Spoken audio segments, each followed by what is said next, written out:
神係有豐富嘅憐憫。當我哋死喺過犯之中嘅時候，便叫到我哋與基督一同活過來。因為我哋嘅得救就係本乎恩，係本乎恩啊！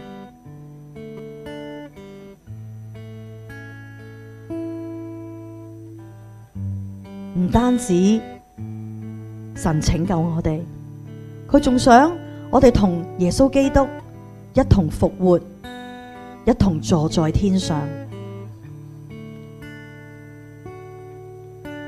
佢要將佢極豐富嘅恩典，就係佢喺基督耶穌裏向我哋所施嘅恩，所施嘅恩慈，向我哋顯明，向我哋呢個世代顯明。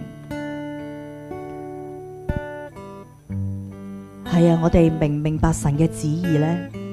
明唔明白神嘅心意呢？邀請你繼續默默嘅去向主說話，向主禱告，讓神今日可以同我哋說話。係主嘅手，係啊，好想觸摸大家。佢都好想鼓勵你，孩子，你已經盡力啦。佢見到啊，佢見到你又要平衡生活，有好多嘅努力。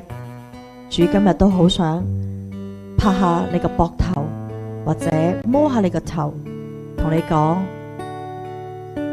好乖啊，孩子，你做得好好。